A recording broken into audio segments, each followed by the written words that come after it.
কক্সবাজারের উখিয়ার হলদিয়া পালংয়ের পশ্চিম পাগলির বিল এলাকায় অসামাজিক কর্মকাণ্ডে বাধা দেওয়ায় উল্টো স্থানীয় গণ্যমান্য ব্যক্তিদের বিরুদ্ধে মিথ্যা মামলা দায়েরের অভিযোগ উঠেছে।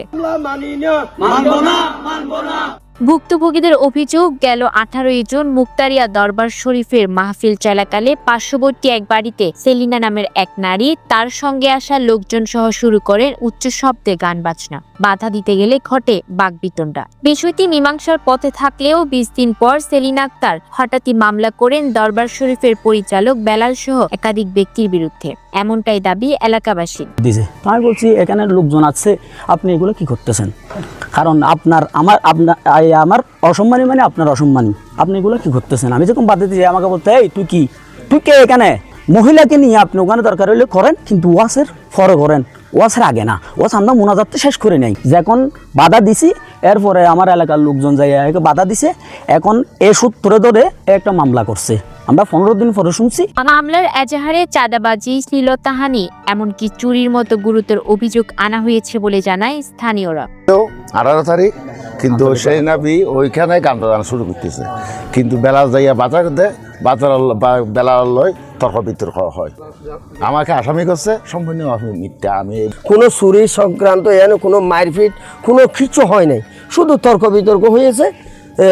এইটাই মাহফিল শেষ হওয়ার পর আপনি গান বাজনাটা করেন। এন্দিলাহাম আর দরবারন মাঝে কোনোদিন নয় মানুষজন আইনে বক্তবিন্দু সকলে আইনে থারি মিকাতু বেগুনে বেড়া চূড়া ধরি বেগুন আড়াইলে বেগুন হাইয়ে দেয় এন্দি লবই দেখাম নয়। এরা সারা রাত যেগুলি করতেছিল ওগুলো সারা রাতই করছে। আমরা চলে গেছি। এরপরে আর আমরা কিছু জানি না। 15 দিন পর শুনতেছি নাকি আমি সহকারে একটা আসামি করে আমার একটা মামলা হয়েছে। গান বাজনায় বাধা নিয়ে সালিশি বিচারের প্রস্তাব দেন সেলিনা, কিন্তু পরে নিজেই বিচারে না বসে উল্টো হয়রানিমূলক মামলা দায়ের করেন বলে জানায় স্থানীয় নেতৃবৃন্দ। ওই সেলিনা আক্তার আমাকে কক্সবাজার থেকে ফোন দিছিল। ফোন দিয়ে আমাকে বলছে আমাকে এরকম এরা গিয়া করছে, মানহানি করছে, ওটা বিষয় আমি চাই।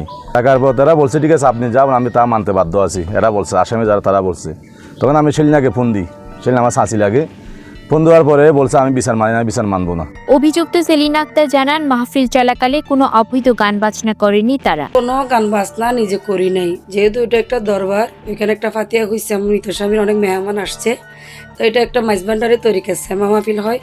তো আমার রুমে শ্যামা মাহফিল করছে, আমি নিজস্ব কোনো গান বাজনা করি না। এটা ওয়াজ শেষ হয়েছে রাতে 11:30টায়। আমার গায়ের উপর যে মারধর করছে, জনসম্মুখে ঘটনাটা হয়েছে, ও আমার হাত তার সবগুলো ফেটে দিছে। এগুলো মেডিকেল রিপোর্ট আছে, এমসি চলে আসছে, পুলিশ তদন্তে গেছে।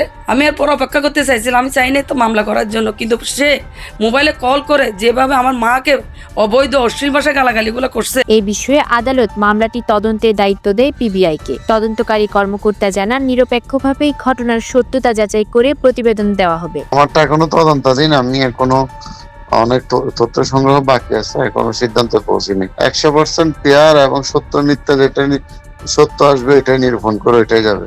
জানা গেছে মামলার বাদী সেলিনা আক্তার হলেন মুক্তারিয়া দরবার শরীফের প্রতিষ্ঠাতা মুক্তার ফকিরের দ্বিতীয় স্ত্রী। News desk, Chittagong Tribune.